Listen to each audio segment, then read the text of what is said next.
And joining us on the line now is the CEO of the Dallas Wings, Greg Bibb. Greg, you guys are off to a terrific start this season, playing some really good basketball. What is the excitement like just within the office about how well this team is playing and how strong a season y'all are having so far? Yeah, I would say it's great to be playing relevant basketball in July. Unfortunately, the last couple of years that hasn't been the case. But Jose Fernandez coming in as our head coach, the staff he's assembled, the great work Kurt Miller and our front office has done in terms of acquiring talent to the roster, and then of course the last 2 years having a number one overall pick. You wake up one day and you're not bad. And we're playing really well right now. We're going into Tuesday night at New York, 13-8. And I expect us to be in the thick of things through the end of the summer and see where the fall takes us. Greg, I remember a couple of years ago we sat down before the WNBA draft when Caitlin Clark was selected number one overall, and you said that rising tide lifts all boats and what Clark would be able to do in terms of bringing more exposure to the W as a whole. 2 years removed from that now and looking back, just how big was that tide?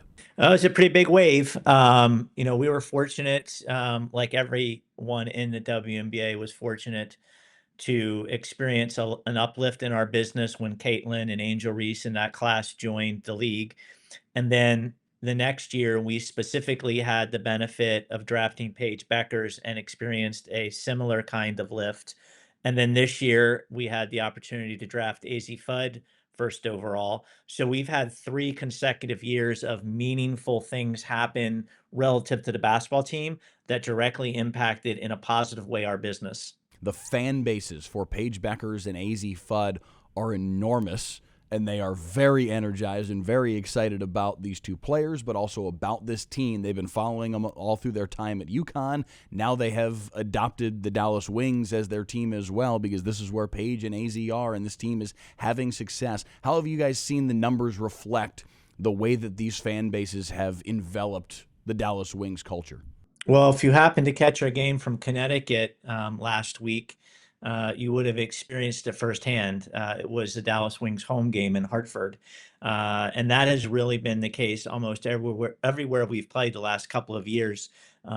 Arenas full of initially number 5 Dallas Wings jerseys, now number 5 and 35 Wings jerseys. I think last year we were the number 2 overall road draw in the league behind Indiana. It'll be interesting to see where we rank out this year. I think we'll give Indiana a good run for the money in that regard. And then obviously at home, our business every year, the last couple of years, has taken giant leaps forward. We've sold out 8 of 9 home games so far this year. The one we didn't sell at the second game of the season was extremely close to selling out. And we expect to sell out the remainder of the College Park games.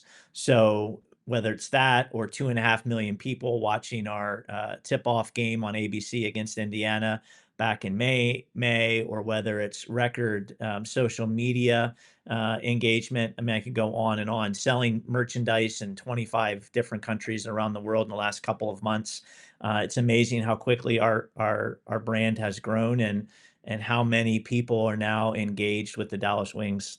I remember being at the American Airlines Center last year when the Fever came to town to play the Wings at the AAC, and even though Caitlin Clark wasn't able to play, the place was just packed with fans that really came from all over the country, and I think some from internationally.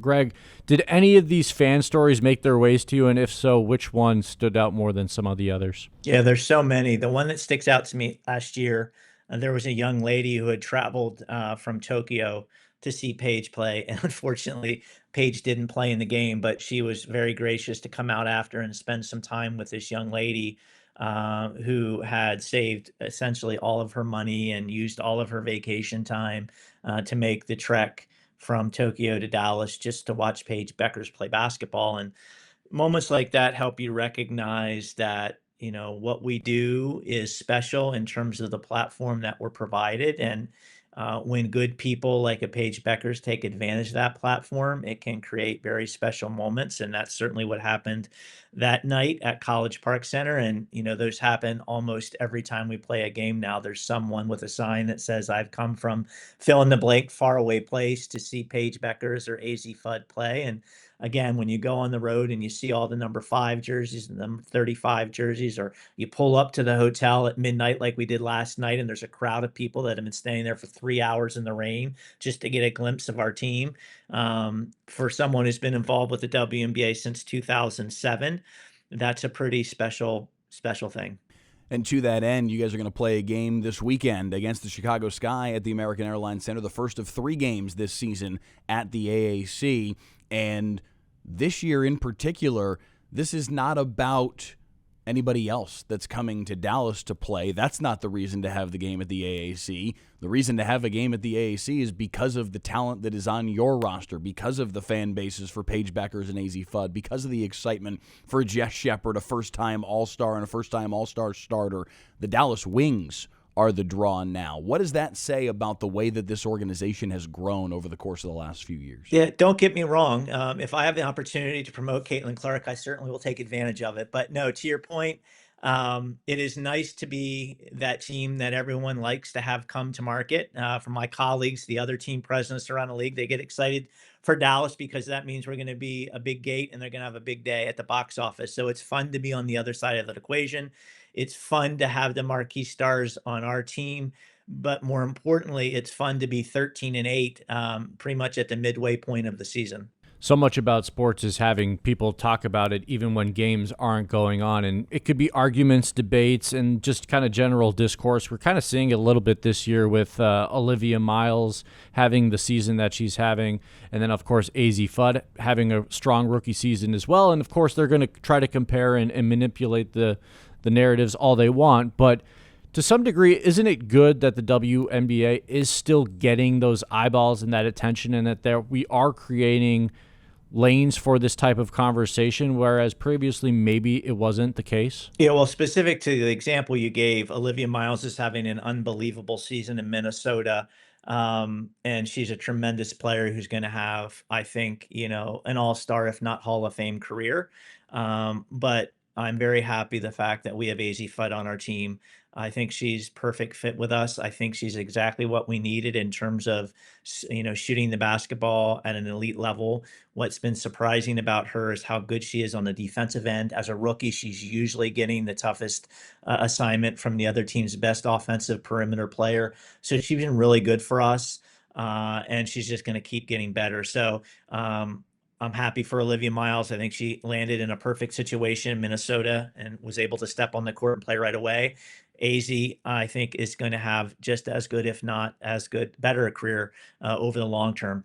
But to answer your question in a broad sense, if people are talking, that means they're invested, and if they're invested, that means it's a good thing.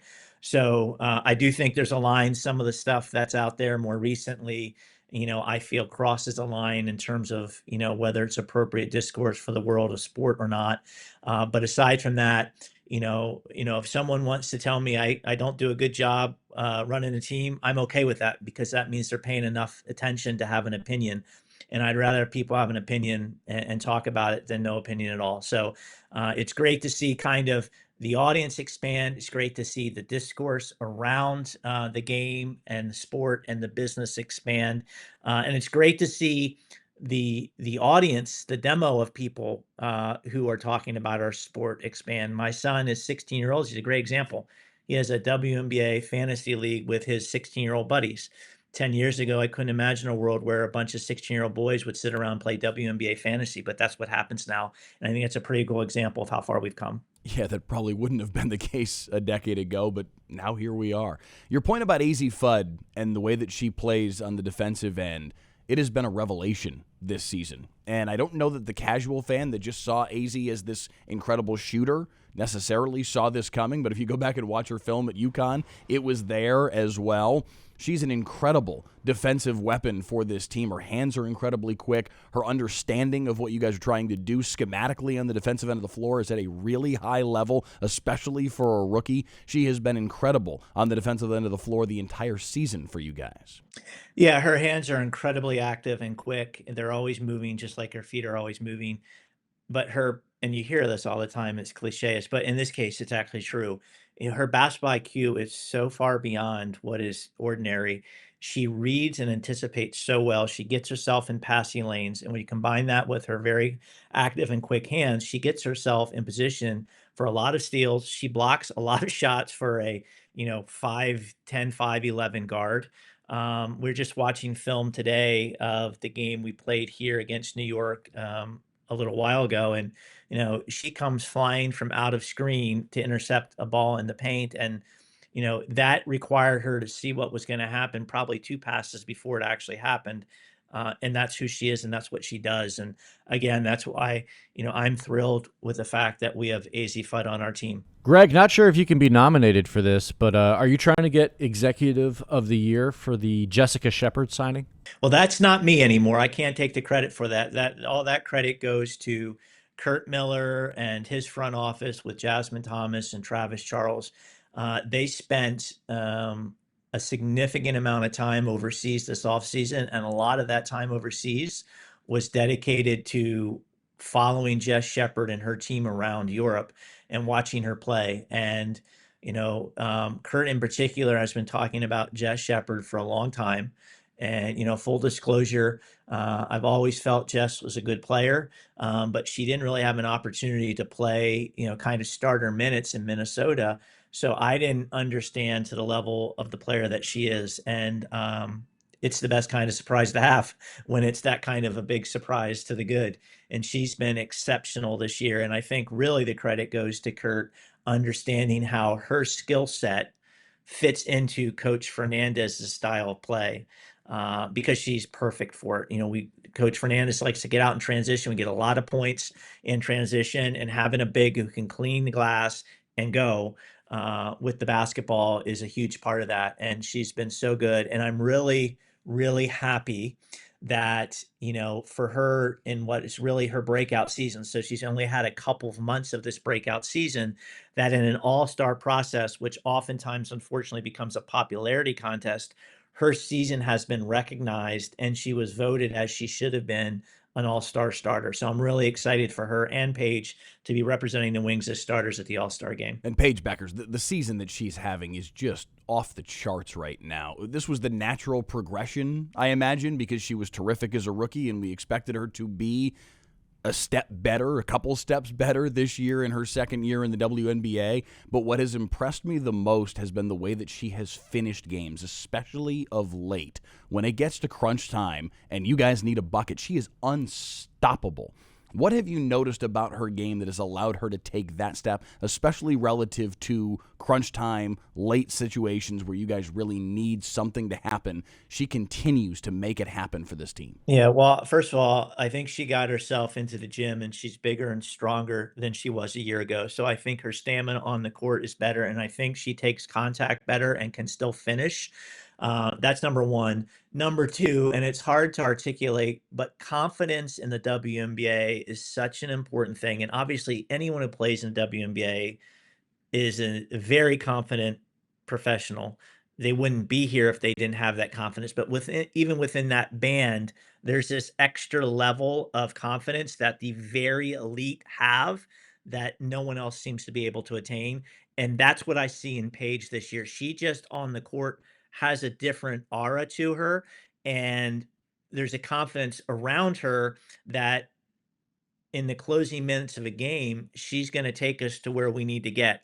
The other thing, it's like I feel like she's almost experimenting in game now. A couple of different times this year, I've seen her do things like, wow, where did that come from? In Toronto yesterday, right in front of me, she did this thing where she had two defenders. She was kind of in the corner, and I don't remember who was cutting, but someone's coming. And she bounced the ball one time, and she kind of moved her arm like she was going to try to thread the needle with the pass, moved both defenders to our cutting player, and then went in for a layup, all without breaking her dribble.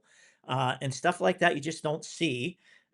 She thought of that in the second. I've seen her move players defensively by how she looks and manipulates the ball to get to two kind of moves in the future to get what she wants at the rim. Like that saying, she's playing chess and everyone else playing checkers. That's what it feels like right now. She's gotten to this other place in our league. And it's really cool to sit there and watch because it's like every night you're seeing something new and different from her. And even as good as she is for as long as she is, and you expect it from her, you're surprised in a pleasant way every night. And that's a fun position to be in. I remember the move that you're talking about. It was incredible. She left two defenders with that move, and it shows the creativity that has continued to reveal itself in her game over the course of this season, and she continues to be just that much bigger a problem for every other team across the WNBA. Yeah, and I think the other thing back to that confidence is maybe a little bit last year if it wasn't her night early, maybe a little bit more deferral from her later in the game. This year, if it's not starting good for her, it doesn't seem to matter. She's going to keep doing what she does, and she's had some of her best fourth quarters in games where she started you know, in the slowest fashion of the season. So it's been good to see her just take another level, another step that you really didn't know if it was there. And I think that's going to just continue to happen. This is year 2 for her. So it's exciting to see where she goes. And she, of course, makes everyone around her just so much better. She takes so much pressure off of everyone else, which allows them to raise their game. And it's just like this multiplier effect. So I'm really happy number 5 is wearing a Wings jersey. Is this a championship caliber team? I think it's a little too early to know that. In our league, it is such, there's only 15 teams. The talent is evenly spread. So the difference between the very best team and the very worst team is very, very thin. And really, a lot of it comes down to who's in a groove and a rhythm and playing well at the end of the year. And probably most importantly, who's healthy. So who knows where we are relative to those two things when we get to September. But I like the trajectory that we're on. I feel like we keep getting better, and nights that we don't play well, we're still winning games. And I think that's a good sign for a team as well. We are still relatively young in terms of, the impact players on our roster. And there are some really good, experienced teams in our league. But I like where we are, and I'm excited to see what happens the next couple of months. Greg, could you have even imagined myself or Jonah asking you that question 3 or 4 months ago before this season began? Could you have seen being in this position this fast? It seems like y'all are maybe a step ahead of schedule.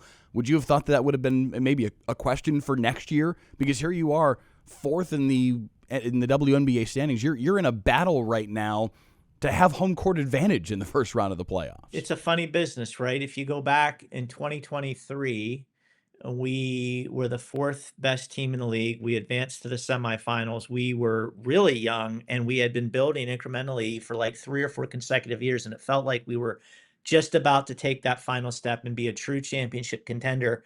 And then 2024 comes along. We have a bunch of injuries. I think we win 9 games, and last year we won 10. So you get humbled pretty quickly, and things can change quickly. So just as quickly as it went south, we have the good fortune to draft Paige, the good fortune to draft AZ. Kurt Miller comes in as GM. We hire Jose Fernandez. We do a great job in free agency and bring in Jess Shepard and Atlanta Smith. And boom, you wake up and we're 13-8 and in the mix. So I don't take anything for granted in this business, in this sport. It humbles you very quickly when you don't. So I'm just happy for where we are. I think everyone would tell you they feel like there's more to come from this group. We aren't playing our best basketball yet, and we can continue to get better. But I'm excited for not only just the end of this year, but for the years to come. And when you think about a practice facility coming online and a move to Dallas, there's a lot to be excited about with the Dallas Wings. Yeah, I saw the video of the practice facility, the renderings. It looks amazing. You guys have got to be over the moon to get in there in about 9 months' time. Yeah, that's been a labor of love for me. Back to 2022, we decided we wanted to do this project and eventually signed a deal with the city of Dallas. And then, have been on a journey with them, but took over as the developer of that project in April. We broke ground on the site, or mobilized the site, I should say, May 15th. So we're just about 6 weeks, a little more than 6 weeks into work. And things are really starting to take shape out there. And it looks like something big is being built, and that's exactly what's happening. When that opens in April, it'll be 70,000 square feet of space. It'll be as good a facility you'll find in the WNBA or the NBA. and it's what our athletes deserve. And it will also provide for the citizens of Dallas too, and have some real community benefit, which we're excited about. So other than a playoff quality basketball team, what should fans look forward to this Sunday against the Sky at the AAC?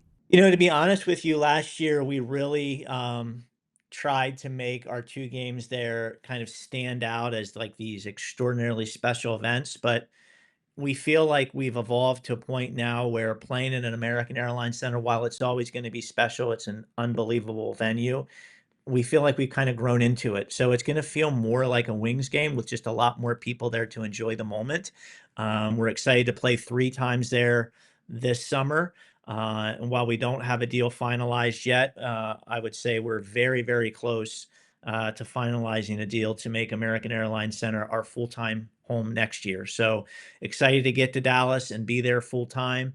But between now and then, we'll play a few times there, and we'll play out the rest of our season at College Park Center. In the city of Arlington, they've been wonderful hosts for us. It's been a fantastic ride for a decade plus in that building. Our business has just outgrown, 6,200 seats, and that's a good problem to have. But we've been very fortunate to call College Park Center in Arlington home, and we're excited about American Airlines Center and Dallas in our future. No, it really is. It's indicative of the way that this organization has grown. It's indicative of the way that this league has grown over the course of the last several years. And I know the AAC of it all has been kind of on the 1-yard line for a little while now. When that is finally official and done and dusted, it'll be a really good day for this Dallas Wings organization. But looking forward to Sunday, the Wings and the Sky, 6 o'clock at the American Airlines Center. Greg Bibb, the Wings CEO. Greg, thank you so much. We appreciate the time. Thank you, guys. Thank you.